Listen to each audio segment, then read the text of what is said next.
जी, break से आगे वापस आपको एक बार फिर से कहेंगे खुश-आमदीद। और मैं ब्रेक से पहले बता रही थी आपको कि इस वक्त हम बात करेंगे आपकी गट हेल्थ पे, जिसे कहा जाता है कि हज़म जो है, निज़ाम का ये दूसरा दिमाग भी इसको कहा जाता है। और निज़ाम हाज़मा इंसान की सेहत का आपको पता है कि इंतहाई अहम हिस्सा है, जिसे हम अक्सर जो है बहुत ज़्यादा निगलेक्ट कर देते हैं और कहते हैं कि भाई कोई बात नहीं, ये भी खा लेते हैं, वो भी खा लेते हैं, कोई बात नहीं, उसके बाद जो है हम ग्रीन टी पी लेंगे, हज़म हो जाएगा। लेकिन थोड़ा-सा आपको मैं क्लियर करूँ कि ये जो आपकी गट हेल्थ होती है, ये ओवरऑल आपकी पूरी हेल्थ जो है इसके अंदर इंक्लूड होती है, चाहे वो आपकी मेंटल हेल्थ हो, आपका इम्यूनिटी सिस्टम हो, आपके डाइजेशन सिस्टम हो, या फिर आपको ये कह लें कि आप अगर आपकी गट हेल्थ नहीं है ना, तो आप ओवरऑल किसी तरीके पे भी ना अपनी ज़िंदगी को अच्छा नहीं गुजार सकते। अच्छी ज़िंदगी गुजारने के लिए कितनी ज़रूरी है, किस तरीके से हम इसको बेहतर से बेहतर बना सकते हैं। और अक्सर लोग कहते हैं कि भाई हमें खाना हज़म नहीं होता, हमें भूख नहीं लगती है, उसकी क्या वजह है? तो ये जानेंगे आज के प्रोग्राम में, लेकिन चाहूँगी पहले हमारे जो गेस्ट हैं उनसे आपका तारुफ करवा दूँ। हमारे साथ इस वक्त मौजूद हैं हुमैरा नाज, हर्बलिस्ट हैं, आप लोग जानते हैं। वेलकम करती हूँ हुमैरा आपको। सुबह खैर, कैसी हैं आप? ठीक हैं? बिल्कुल ठीक ठाक। और हुमैरा आप आएँ और हकीम शाह नज़ीर साहब को हम ना बुलाएं, ऐसा हो नहीं सकता, क्योंकि एक बैलेंस कायम करना बहुत ज़रूरी होता है। लास्ट टाइम सीट खाली थी और जब ये आए थे तो उस वक्त भी खाली थी। तो जनाब अस्सलाम वालेकुम, हकीम शाह नज़ीर हमारे साथ, इनसे ही मिलते हैं। सुबह खैर, कैसे हैं आप? वालेकुम जी, बहुत शुक्रिया। अल्लाह का शुक्र, सब ठीक है। आप कैसे हैं? ठीक है, बिल्कुल ठीक ठाक। और आप दोनों को देख के मैं समझती हूँ कि इस वक्त जो हमारे नाजरीन देख रहे हैं, जिनको हम बताने जा रहे हैं कि निज़ाम हज़म जो है उसको किस तरह आप बरकरार रख सकते हैं, किस तरह अपनी सेहत को और गट हेल्थ को किस तरह बेहतर करना है, ये सब बताएंगे। लेकिन जिस तरह मैंने हुमैरा भी बताया कि आपका पूरा लिंक जो है ना आपकी ओवरऑल हेल्थ का जो है वो गट हेल्थ से होता है, तो ये क्या किस हद तक ये बात सही है? बिल्कुल, निज़ाम जो होता है आपके हाजमा जब तक ठीक है सारी चीज़ें ठीक है। जब वो हजम ही नहीं होगा, जो हमने खाया हुआ है वो प्रॉपर तरीके से, तो वो आपकी बॉडी में ही नहीं लगेगा कहीं भी, चाहे वो आपका इम्यूनिटी सिस्टम हो, चाहे आपका डाइजेस्टिव सिस्टम हो, चाहे और कोई आपकी बॉडी के अंदर कोई भी प्रॉब्लम आ रही है। तो वो आप सबसे पहले तो अपना खाने का देखें, टाइम क्या है हमारे पास। हमने टाइम चेंज कर दिया अपना, जब मर्जी हम उठ के कुछ ना कुछ मंचिंग कर रहे होते हैं, रात को उठ गए, नींद आ रही है, नींद से उठे तो बीच में कुछ खाना शुरू कर दिया। तो मेरा भी कहता है कि मेरे पास ये मतलब किस टाइम पे क्या चीज़ मुझे आ रही है, जो हजम करने का टाइम ही नहीं है रात का, तो मैं ये क्या खा रहा हूँ। खाने पीने में हमने बहुत सारी चीज़ों को इग्नोर कर दिया है। हम आर्टिफिशियल चीज़ों की तरफ बहुत आ गए, हम फास्ट फूड की तरफ बहुत आ गए। आर्टिफिशियल चीज़ों में मेरे पास जो प्रिजर्वेटिव केमिकल्स हैं वो बहुत ज़्यादा हमने अपनी बॉडी में इन कर दिए हैं। यानी हम जब बनी बनाई चीज़ें जो आपने उसी वक्त तला खा लिया, बना बनाया, आपके पास रेडीमेड आपकी चीज़ें मिल गई, मसाले मिल गए, डब्बे में पैक जितनी भी चीज़ें आपके पास आ रही हैं जिस पे एक्सपायरी होती है, वो आपके लिए यकीनन कहीं ना कहीं नुकसान दे रही है। किसी ज़माने में, आज से अगर तकरीबन 30 साल पहले भी चले जाएं आप, जब हम कहते थे हम बच्चे थे उस वक्त, तो उस वक्त आप ये देखिए कि उस वक्त खाने पीने की चीज़ें हमारे पास ओरिजिनल होती थी, मैदे के इतने मसले नहीं होते थे। आज अगर आप खाने का निज़ाम हज़म वापस पीछे चले जाएं 30 साल, मेहनत कर लें थोड़ा अपना खाने के लिए, तो आपकी हेल्थ वापस आ जाएगी इंशाल्लाह। मैं कुछ चीज़ें आपको बताऊंगी भी अगर मुझे टाइम अभी हम आपसे जानेंगे। हकीम साहब आपकी तरफ आते हैं, ये सब बिल्कुल सही इन्होंने बात की। हमारा खाना वक्त बे वक्त खाना, उसकी वजह से हमें खाना हजम नहीं होता। क्या मसला हो जाता है, एकदम से गैस्ट्रिक प्रॉब्लम हो जाती है, और फिर जब ये गैस्ट्रिक प्रॉब्लम होती है तो ओवरऑल फिर अब ब्लोटिंग हो रही है, मसले हो रहे हैं, तो ये किस तरह इसको हम दूर कर सकते हैं? देखें, अभी हुमैरा जी ने बहुत अच्छा बताया कि इनकी बात को ही आगे लेके चलूँगा कि अगर 30 साल पीछे चले जाएं तो अभी भी आप लोगों के पास वक्त है। आप अपने मसाले ख़रीदें और साबुत लेके अपनी निगरानी में पिसवा लें, वो सबसे ज़्यादा बेहतर है। आजकल जो है केमिकलाइज हुआ हर एक चीज़, आपको वहीं जाना पड़ेगा, आपको मुंह का जायका जहाँ लग चुका है जी। आपको पता नहीं है कि वो आपके अंदर कौन कौन से बैक्टीरिया जन्म ले रहे हैं। अब इसमें एच पेलोरी का बैक्टीरिया जब एक्टिव हो जाता है तो फिर घबराहट, बेचैनी, धड़कन तेज़ और दिमाग का फजूल का चलना और ये सोचना कि शायद मेरे दिल में कुछ हो गया, हालांकि असल में मैदे में होता है वो। और अगर एच पेलोरी का बैक्टीरिया बहुत ज़्यादा बढ़ जाए तो वो ख़तरनाक सूरत भी इख्तियार कर लेता है, जो कि सीए की तरफ पेशेंट चला जाता है। ऐसी सूरत में क्या तो करें? ऐसी सूरत में एहतियात अफसोस से बेहतर है। आप बाहर की चीज़ों को अवॉइड कीजिए, घर पे बनाइए, अपने अच्छे मसाले लें, सब्जियों का इस्तेमाल कीजिए। आप हाइब्रिड चीज़ों का इस्तेमाल ना कीजिए, जैसे फार्मी चीज़ें हो गई। आजकल तो फार्मी सब्जियां भी आ रही हैं, फार्मी फल भी आ रहे हैं, फार्मी मछली भी आ रही है, फार्मी मुर्गी भी है। तो ये चीज़ें आपके हार्मोनल चेंजेस लेकर आती हैं, जिससे आपको थायराइड ग्लैंड्स होने के चांसेस बढ़ जाते हैं। और इसके अलावा FSH, LH, प्रोलैक्टिन, ये चीज़ें चेंज हो जाती हैं, तो फेशियल हेयर आना शुरू हो जाते हैं। खाना खाएंगे तो कहेंगे शायद मुझे कुछ हो गया, धड़कन तेज़ हो जाती है, घबराहट होना शुरू होती है। तो इसलिए आप थोड़ा सा अपना एहतियात कीजिए, पानी का टेक ज़्यादा रखिए, कोशिश कीजिए अदरक, लहसुन, पुदीना इसका इस्तेमाल ज़्यादा कीजिए अपने खानों में। और जैसे पुदीना, सूखे नींबू, सौंफ और अजवाइन, ये 4 चीज़ों को साफ़ करके मिक्स करके पाउडर बना लें। खाना खाने के बाद आधी चम्मच पानी के साथ लें। आप देखें लकड़ हज़म, पत्थर हज़म। लेकिन खाना खाने के कम से कम रात को 2 घंटे के बाद बेड पे जाएँ। आप खाना खाते ही फौरी बेड पे मत जाएँ सोने के लिए। ये लेकिन भी बाज़ आपके लोगों लिए की गैसेज़ और मजबूरी भी तेज़ाबियत होती का है ना कि सबब बनता उनके है। पास टाइम कम होता है, उन्हें जल्दी सोना होता है, तो ऐसे में क्या करें? देखिए, क्योंकि आप ये खाने का वक़्त अपना बेहतर कर लें। जब ये तक ये हुमैरा ने चीज़ें भी बेहतर ये बात नहीं बोली होंगी, है। आपकी तबीयत बेहतर नहीं हो सकती है। थोड़ा-सा कुर्बानी दीजिए। आप जैसे ही काम से आएँ, थोड़ा-सा चलें, दोस्तों के साथ बैठ लिया, वापस आए, खाना खाया, एक 40-50 कदम चल लिया, थोड़ी देर घरवालों के साथ बातें कर लीं, तो घंटा ऐसे ही गुज़र जाता है। सही, सही। हुमैरा एक्चुअली हम कामों में इतना बिजी हो गए हैं अपनी लाइफ के अंदर कि हमें लगता है कि ये काम अगर हम नहीं करेंगे तो हमारी जिंदगी खत्म हो जाएगी। जिंदगी है तो काम है। बिल्कुल, आपकी हेल्थ है तो सब कुछ है। बिल्कुल है। मेरा गैस पे अभी बात चल रही है, तो गैस्ट्रिक प्रॉब्लम ये तो इतनी कॉमन हो गई है, चाहे बड़े हों, बच्चे हों, बूढ़े। पहले तो होता था एज बड़ी है, खाना बिल्कुल। हज़म नहीं हो रहा, वक़्त बे-वक़्त उन्होंने खाना खाना भी नहीं है, कम खा रहे हैं। लेकिन अब तो हर एज में ये मसला आ रहा है। फिर आपने कहा कि हम हैबिचुअल इस तरह हो गए हैं, इस तरह के खाने खाने लगे हैं, प्रोसेस्ड फूड खा रहे हैं। लेकिन इसका फिर अगर ये मसला हो गया, ब्लोटिंग हो रही है, गैस प्रॉब्लम हो रही है, अक्सर होता है कि आप जो है सांस भी नहीं ले पा रहे होते बाज़ दफ़ा, तो बिल्कुल इतनी ऐसे ही मुश्किल होता हो है। जाती है। तो ऐसे में क्या क्या आप बताएंगी, कोई इलाज अगर करना चाहें घर पे, देखो, घरेलू अगर कोई सिंपल रेमेडी हो? सिंपल रेमेडी आपके पास नींबू, जैसे शाह साहब ने कहा, नींबू आपके पास घर में मौजूद है, मीठा सोडा आपके पास घर में मौजूद है। आपने 1 ग्लास पानी लेना है, उसके अंदर आपने थोड़ा सा चीनी या अपना गुड़ डालना है। उसके बाद आपने आधा लेमन स्क्वीज कर लेना है और तकरीबन 1/4 टीस्पून मीठा सोडा डाल देना है। ये फ़ौरन अच्छा, दे मीठा दीजिए ताकि सोडा। वो ब्लोटिंग आपकी जो गैस्ट्रिक बन रही है ना, वो जब आप पिएंगे तो वो नीचे की तरफ चली जाएगी। फौरी हल तो यही है, आपने फ़ौरन यही करना है। दूसरा कि हम लोग चटनियाँ बनाने के आदी होते थे किसी ज़माने में। राइट। धनिया, पुदीने की चटनी दोपहर में खाने के साथ खाई जाती थी, जिसमें लहसुन भी होता था, अनारदाना भी होता था, पुदीना भी होता था। जी। ये वो चीज़ें हैं, पुदीना और ये सब चीज़ें आपको खाने में आपका देखें हज़म भी करेगी और आपकी गट की हेल्थ भी बनेगी जी। इससे। पुदीना मैं कहती हूँ, आप पुदीने की चटनी बनाएं, पुदीने की चाय बनाएं। पुदीना अगर आपके घर में मौजूद नहीं है तो ला के रख लीजिए। ये वाला मौसम बरसात का है। बरसात के मौसम में अगर आपने पुदीने की चाय पीनी है, आप देखिएगा आपको जो गट का प्रॉब्लम आ रहा है, पुदीना को खाना शुरू कर दीजिए किसी भी फॉर्म में। आपने नहीं है कुछ हो रहा तो पत्ते ही चबा के खा ले थोड़ी देर में, क्योंकि आपका ये जो प्रॉब्लम है ये फौरी हल पुदीना कर सकता है साथ साथ। तो घर में बनाए चटनियाँ। किसी ज़माने में तो हम लोग जब छोटे थे तो हम तो केचप भी घर में बनाते थे। ये तो केचप, बाहर केचप वही है ही नहीं। नेचुरल फूड की तरफ आ जाए। उन्होंने कहा 30 साल पहले की तरफ चल जाए, बिल्कुल, मसाले जो हैं आप घर में बनाना शुरू बनाएं, कर दें। थोड़ी सी मेहनत कर लें बस। ये आपने बिल्कुल सही बात कही है हकीम साहब, मसाले घर पे बनाना, ये सारी चीज़ें करना, हमारी लाइफ इतनी फास्ट हो गई जिसकी वजह से हम इसको छोड़ नहीं सकते इन चीज़ों को। हम इतने आदी हो चुके हैं, फिर हमसे बाकी लोग फिर शिकायत करेंगे ना कि हमारे मसाले क्यों नहीं खा रहे। चलिए ज़रा थोड़ा सा ये इस तरफ आती हूँ। एक तरफ तो गैस प्रॉब्लम है, एक तरफ एक चीज़ और भी है, भूख नहीं लगती बहुत से लोगों को। भूख ना लगने का क्या मसला है? क्या इसका भी लिंक इसी से ही है कि आपका हाजमा जो है वो ठीक नहीं है? देखिए, जब गैसेज़ या तेज़ाबियत बनती है तो बाज़ लोगों का मुँह खुश्क रहने लग जाता है। फिर उनका कुछ ड्राइनेस खाने है। पीने को दिल नहीं करता। और दूसरा ये है कि कुछ जायके ऐसे उन्होंने अपना लिए होते हैं कि जी मैंने वही चीज़ खानी है। क्योंकि वो केमिकलाइज़ खाते हैं, बाहर से मंगवा लिया और खा लिया, तेज़ चटपटा फलाना बहुत अच्छा हो गया। लेकिन वो ये नहीं देखते हैं कि वो अंदर के निज़ाम को उसके कमज़ोर करती जा रही हैं।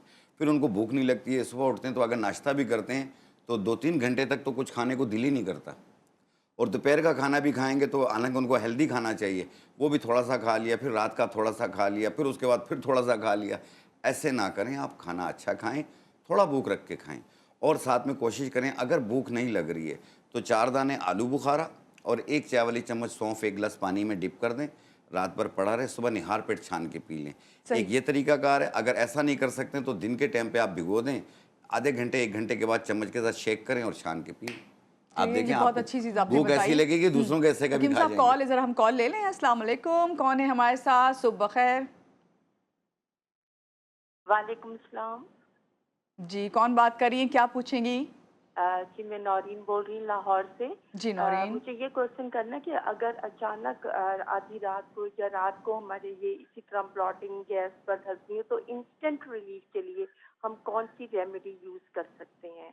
ठीक है। और दूसरा क्वेश्चन मेरा ये है कि मुझे रिसेंटली हाइपोथायरॉइडिज्म डायग्नोज हुआ है, कोई मुझे ऐसी इफेक्टिव रेमेडी बता दें कि मैं थायरॉक्सिन से बच जाऊँ और कुछ दिनों बाद टेस्ट कराऊँ तो वो मेरे नॉर्मल आए। ठीक है नौरीन, आपको ऑन एयर इसका हम जो है आंसर करते हैं। आप हमारे साथ थी, बहुत शुक्रिया आपका हुमैरा। और डॉक्टर साहब आप डिसाइड कर लें कौन किस चीज़ का जवाब दे रहा है। शाह साहब पहले बता शाह साहब दें। जी। देखिए, उन्होंने थायराइड का पूछा है। जिनको भी थायराइड की प्रॉब्लम रहती हो, जिसमें जो आयोडीन की मिकदार कम हो रही होती है, तो उसको पूरा करने के लिए हमारी जड़ी बूटियों के अंदर एक बीज आते हैं तुख्म सरस। तुख्म सरस। जी हाँ, तुख्म सरस। ये तरबूज के बीजों की तरह बीज होते हैं, लेकिन ये तरबूज के बीज नहीं होते हैं। इसे तुख्म सरस कहते हैं। इसे बारीक पाउडर बना लें और सुबह नाश्ते से पहले आधी चम्मच, रात खाने से पहले आधी चम्मच पानी के साथ 3-3.5 महीना यूज़ करके अपना थायराइड प्रोफाइल करा लें। T3, T4, TSH इंशाल्लाह तीनों कंट्रोल में मिलेंगे इनको। सही और सही। एक रेमेडी मैं भी मैं बता अब इस देती तरफ हूँ। आ जाते हैं, होता है अक्सर आप बिल्कुल नॉर्मल सोते हैं, हाँ। एकदम से रात को आंख खुली और आपको लगता है कि आपको गैस्ट्रिक प्रॉब्लम हो रही है, आपको डकारें आ रही होती है, मसला हो रहा था, ये इसका वाकई सही बात है, फौरी हल क्या है? देखो, मैंने अभी मीठे सोडे वाली जो रेसिपी जी। बताई है, बिल्कुल यही चीज़ आपने करनी है। इंस्टेंट इसलिए होता है कि जितनी भी आप ये चूसने वाली टैबलेट्स होती है ना, इसके जी। अंदर मीठा सोडा मौजूद है। मीठा सोडा बेस्ट है आपके वैसे लिए। मैंने ये वाकई फर्स्ट टाइम सुना, मुझे अच्छी लगी हाँ, आपकी ये रेमेडी। ये वाली रेमेडी कीजिए मीठे सोडे वाली। दूसरा ये कि मैं भी बता देती हूँ, अगर हाइपोथायराइज्म किसी को हो रहा है तो आपके पास घर में मेथी दाना और साबुत धनिया मौजूद है। बिल्कुल होता है। इक्वल क्वांटिटी में लेके उसको पाउडर बना के रख लें। 1 चाय का चम्मच सुबह खाएं, 1 चाय का चम्मच रात को सोने से पहले खाइए। इंशाल्लाह ताला आप देखिएगा। और अपनी जो मेडिसिन है अभी उसको जारी रखें अगर आपने स्टार्ट कर दी है। और उसके बाद ये है कि खाने पीनों में, जैसे मैं कहती हूँ ना, कि आप खट्टी चीज़ों से परहेज़ करें। इसमें आप देखिएगा कि आपका, क्योंकि देखिए कोशिश ये करनी चाहिए कि हम दवाओं से बचें पहले। अगर नहीं बिल्कुल। हमने और कोई ये खाई चीजें है तो इस्तेमाल करने से आपका इम्यून सिस्टम जो बेटर से बेटर होता जाएगा। नौरीन के इंशाल्लाह। सवालों का जवाब तो मिला है, हम सबको भी सवालों के जवाब की बहुत जरूरत है। हमारे साथ कॉलर है, एक और कॉल ले लेते हैं। अस्सलाम वालेकुम, कौन है हमारे साथ? सुबह खैर। वालेकुम अस्सलाम। इमरान गुज्जर, तहसील सिला वाली, जिला सरगोदा। जी इमरान, क्या पूछेंगे? अच्छा, मैं ना मैम ये है कि जो भी चीज़ खाता हूँ ना, हालांकि सालन हमारे में बिल्कुल हल्की सी मिर्च होती है, लेकिन मेरी ज़बान ऐसे जलती है जैसे कि बहुत ज़्यादा मिर्चें होती हैं। पता नहीं क्या है, ये काफ़ी दिनों से मेरे साथ ये मसला चल रहा है। तो प्लीज़ इसके बारे थोड़ा आप ठीक गाइडलाइन है, दें। ठीक है इमरान, बहुत शुक्रिया कॉल करने के लिए। आपके सवाल का जवाब हम देते हैं, लेकिन एक ब्रेक ले रहे हैं। ब्रेक के बाद वापस आते हैं, फिर हम पूछते हैं हकीम साहब से भी और हुमैरा भी बताएंगी। रहिएगा हमारे साथ।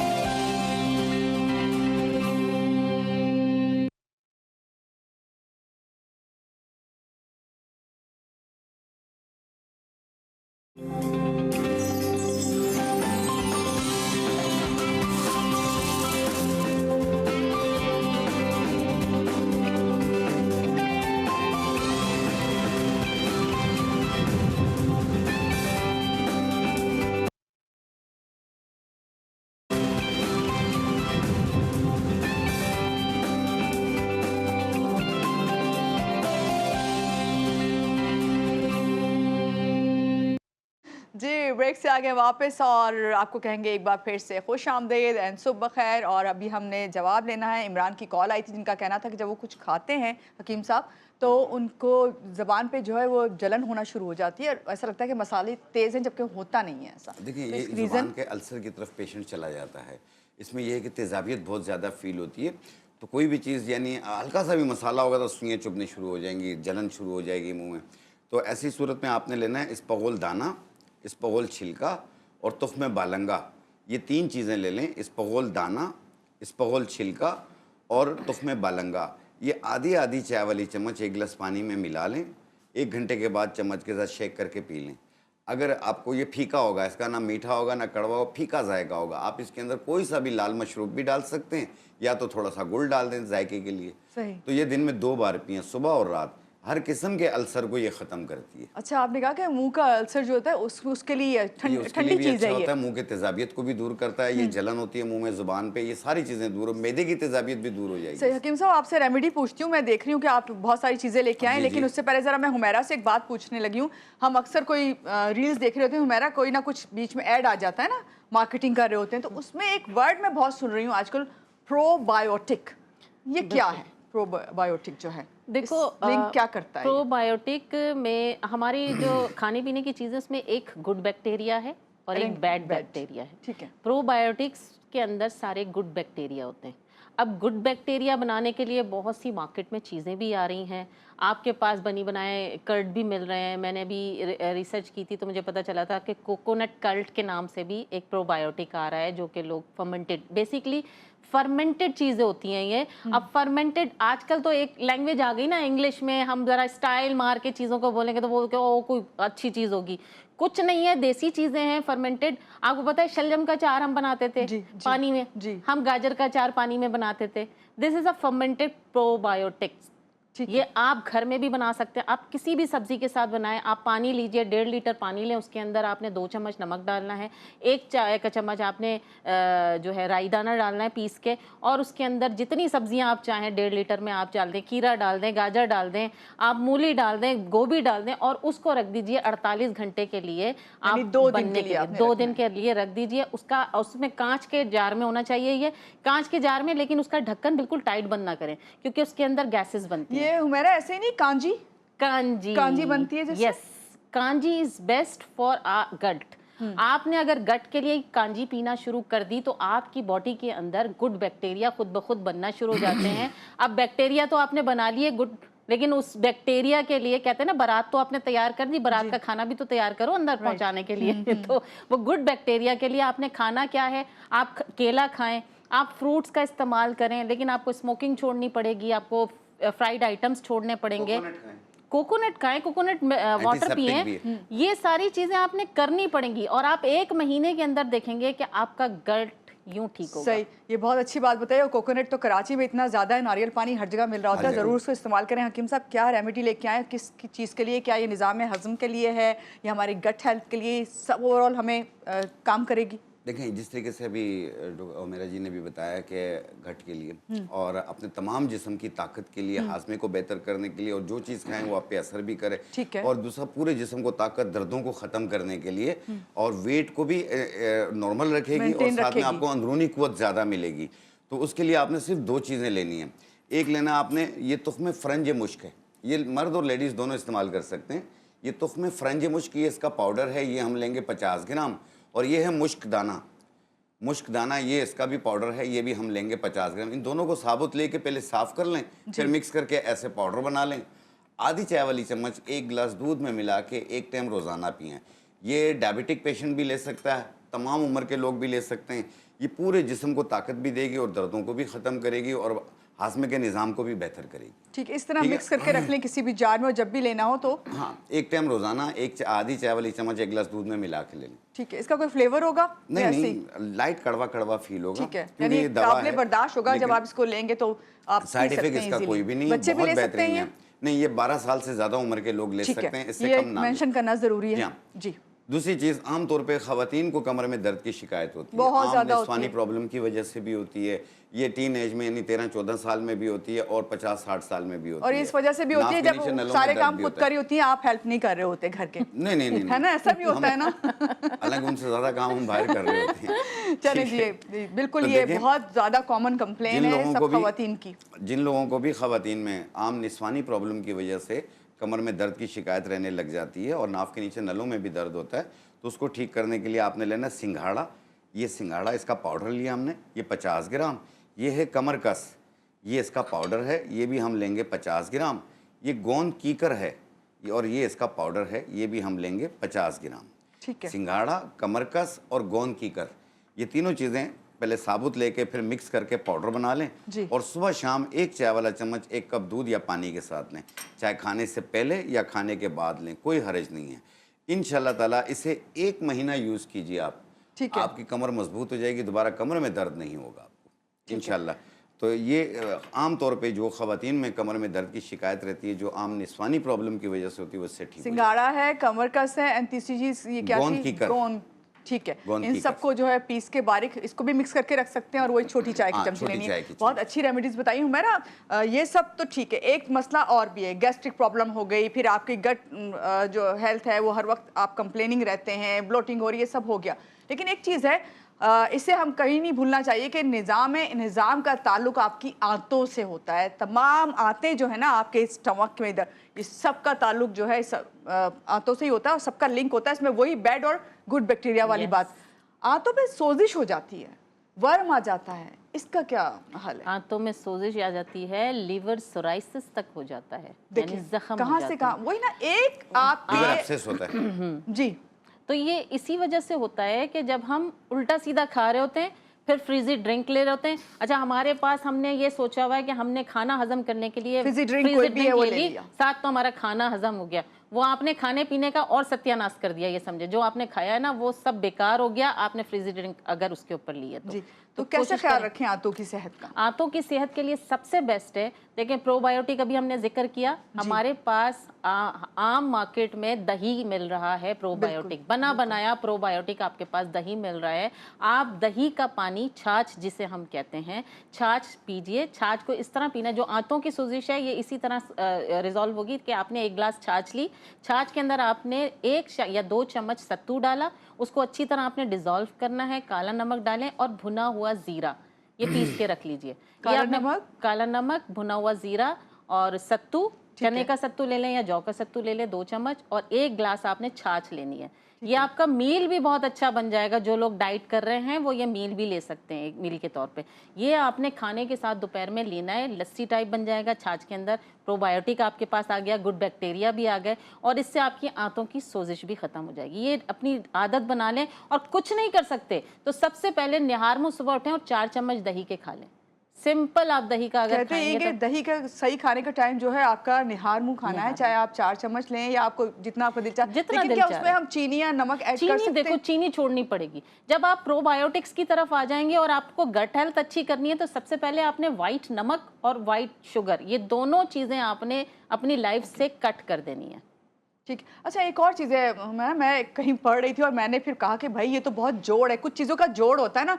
हम बिरयानी खा रहे हैं, हम पुलाव खा रहे हैं, हम उसके साथ ज़रूर दही खाते हैं, लेकिन कहीं कोई कह रहा था कि भाई इसको नहीं खाना चाहिए। फिर मैंने कहा यार ये तो बचपन से खाते चले आ रहे हैं, क्या वाकई ऐसा है कि दही को नहीं खाना चाहिए चावलों के साथ? हम भी बचपन से सुनते आ रहे हैं, मकई की रोटी, दही की लस्सी, ये और सरसों का साग, ये मेरे ख्याल से हम बचपन से खा रहे हैं। तो इसको अगर डिनाई किया जाएगा तो मेरे ख्याल से, मैं इस चीज़ को नहीं मानती हूँ। अगर वो जो कोई कह रहा है तो बिल्कुल गलत है, क्योंकि दही का इस्तेमाल हम खाने के साथ ही करते हैं और दही हजम भी करता है, तो कोई ऐसा वो नहीं है। तो आप दही रात में ना खाएं, रात में ना खाएं। लेकिन मैं फिर वही बात कह रही हूँ ना कि जब हम बचपन से देखते आ रहे हैं और आज भी पंजाब में देखते सुनते तो बड़ी परेशानी होती है, दही की लस्सी मौजूद होती है, दही की लस्सी खाने के साथ होती है। मैंने कहा ना, बेसन की रोटी एंड सरसों का साग, तो ये तो एक डिश है, साथ तीनों का कॉम्बिनेशन है। तो ये कैसे हम मान लें कि इसका जोड़ नहीं है दही के साथ? बिल्कुल, अभी हम कैसे मान लें? जरा आपकी तरफ आ जाओ। बड़ी मेहरबानी आपकी। ओह माय गॉड, मैंने कहा ना, जो 2 खवातीन एक साथ हो जाती ना तो मर्द बेचारा चुप हो जाता। हम अपने सारे एक्सपीरियंसेस शेयर कर रहे थे, वो जो देख रहे हैं ना उन्हें भी इस बात का अंदाजा है, वो भी वहाँ बैठ के यही बात कर रही हैं खवातीन। यही 2 खवातीन लगी हुई हैं, बेचारा आदमी आपसे बात करना चाह रही हूँ। आप भी चले बताएं कितने हद तक ये सही बात है। मैं तो भाई बिरयानी दही के बगैर खाती नहीं। मायनूर, एक चीज़ बताऊं कि दही जो है वो बिरयानी पे भी डाल के खा रहे हैं, चावल पे भी डाल के खा रहे हैं। अब से नहीं, हम सालों से देख रहे हैं, हम भी खा रहे हैं, मैं भी खाता हूँ। तो इसमें कोई मुज़ायका नहीं है, खा सकते हैं आप लोग। Thank you. दूसरी चीज़ ये है कि इस्पगोल छिलका, उसमें फाइबर भी होता है, और दूसरा ये छोटी आंत और बड़ी आंत की सोजिश, जिसे अल्सर कहा जाता है, छोटी आंत बड़ी आंत का, इसमें अक्सर औकात ब्लीडिंग भी हो जाती है। तो इसलिए इसको ठीक करने के लिए, क्योंकि ये भी एच पैलोरी के बैक्टीरिया से इसका ताल्लुक है, जो कि आगे चल के खतरनाक भी हो जाता है। तो इसलिए आप इस्पगोल छिलका जो है सबसे ज़्यादा बेहतर है आपके लिए। 1 बड़ा चम्मच भर के 1 गिलास पानी में मिला के दिन में 2 बार पिएं, सुबह नाश्ते से पहले, रात सोने से पहले। आप देखिएगा ये एच पैलोरी का बैक्टीरिया भी नेगेटिव होगा और छोटी आंत और बड़ी आंत का अल्सर भी खत्म होगा। थैंक यू सो मच हकीम साहब, आज के प्रोग्राम में आप तशरीफ लाए, अपने रेमेडीज भी बताई, और बहुत अच्छा लगा मायनूर आपके साथ। आपका भी बहुत शुक्रिया कि आप आई। और यहाँ पे अपने नाज़रीन को कहूँगी, हमारी आज पूरी कोशिश थी कि आपके निज़ाम हज़म को आप किस तरह बेहतर कर सकते हैं, किस तरह गैस्ट्रिक प्रॉब्लम को दूर कर सकते हैं, और साथ साथ ये कि आंतों की सोजिश का जिस तरह भी हकीम साहब ने बताया, हुमैरा ने भी, कि ख्याल रखना आपकी खुद की जिम्मेदारी है। हमारी तो कोशिश है कि आपकी हेल्प करें, लेकिन अपनी हेल्प आप जब ही कर सकते हैं जब आप इन रेमेडीज़ को जो है अपनी ज़िंदगी में लेके आएंगे, अपनी रूटीन जो है अच्छी बनाएंगे और वक्त पे खाना खाएंगे। तो यहाँ लेंगे एक छोटी सी ब्रेक के बाद वापस आएंगे। रहिएगा आप हमारे साथ।